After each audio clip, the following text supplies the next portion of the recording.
Hello and welcome back to AWS's booth here live from NAB. We're going to dive into Elemental and see how it's really operating. I have Kiran here, who's a senior product manager within the organization, who's going to help us really dive in a little bit. So Kiran, take it away. Kind of help us understand. You just heard what Steph was saying. Help us understand why Elemental Inference is really important. Yeah, so as you've just said, it's an AI service that's really delivering value to the customers, not necessarily focusing on the AI, but focusing on the value. The features we've launched with are being able to verticalize the video, so the key is really being able to do that live.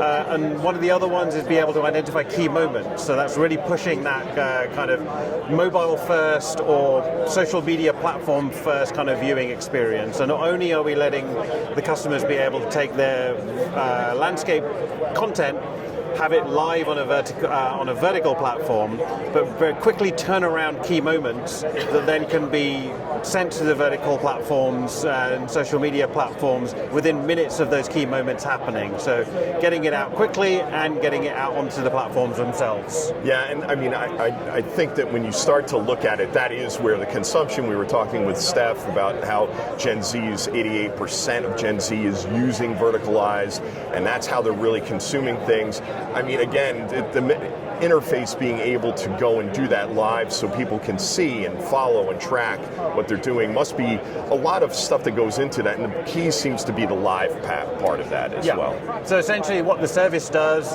behind the scenes when it's delivering that kind of vertical video is it's analyzing the video in real time. It's looking at what it is. There's an identification of potentially what sport it is. Sport's been the primary use case, but we also work for non-sport content. We're understanding what the objects on the screen are, if there's something we should be tracking. So in sport, obviously the ball is going to be an important thing. But if there isn't a ball on screen, we look at saliency, which is kind of what's the important part of the picture. And if there's more than one important part of the picture, we're looking for active speakers. Right. So even for kind of podcasts, which we also have on the booth, or for kind of news content or keynote content, the verticalization will still work. So it's definitely not like a sport-only service. Right, which is why Fox came in, not just Fox Sports, but Fox Corporation looks at this as the AI cloud platform of choice for all of Fox Corporation as well. So why don't you show us what it's about here, and let's kind of talk through this a little bit. Yep, so we've got a little demo set up here. The way that the inference service works is it takes video in and it delivers metadata out. So what we've also done is integrate it into the existing Elemental services. So we have a service called Media Live, which does our live encoding. So if you happen to be using both services together, you can literally just turn inference on, create a vertical output, and you'll get both of your outputs created very easily within that Elemental portfolio. And this application we built on top to also work with the key moment identification. So you have, what we're showing at the top is a live stream. If we open it up, you should be able to preview both versions. So there's the landscape version and the vertical version.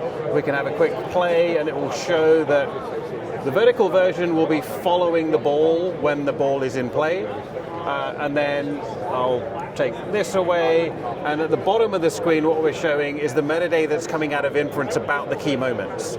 So as each key moment arrives, a small potentially social media or content team can be seeing key moments arrive. They can quickly check them. Oh, something's happened. Let me quickly look, because we want editorial oversight, but we're kind of maximizing the use or the output that editorial team can produce. They could give that the thumbs up and just create an MP4 and send it to their social media platforms. But within this demo, what we've also done is create a little editor, so they can go to, actually, I'd like that to, inference collected maybe a few too many seconds at the end, so we can bring that in and say, crop a little bit off the end, and now create that clip. And that means that by the time it's sent to the social media platform, you have an accurate, like a curated clip, and you've got that human in the loop essentially being able to produce even more content because they're not having to watch all the feeds, they're just making sure that it's really good quality content coming out of all of those live moments. Yeah, and because it's using inference, it's able to do the translation from the transcript and help edit some of that stuff into the system as well. It's producing both, as I showed on the previous screen. When you're looking at one of the clips, it's producing the horizontal and vertical both at the same time. So that's another saving. Normally you'd have to keyframe and you have to spend time, potentially tens of minutes, producing that clip. Now, within a few seconds of just verifying or editing, you can get that clip onto social media platforms. You know, we work with soccer, for the clipping we work with soccer and basketball. In basketball, you could have a three-pointer before the next point is scored available on your social media networks. So this helps them with multiple distributions throughout so that they can have that multi-channel experience very quickly, even during those live games. Yeah, it drives engagement, which is, I guess, the key for a lot of these platforms. You know, you get where the eyeballs are, which are on the phones and on these platforms, and if they're not watching live, you can get the clips up there to maybe drive traffic back to watch the live, because the clip will be there so fast it will be during the live event. Yeah, creating FOMO for them. Yeah. So yes, absolutely. Exactly. Well, hey, Kiran, thank you for bringing this to light, and I really appreciate that. No problem. Thank you very much. And thank you for watching. Hang on around. We'll be back with more from NAB 2026.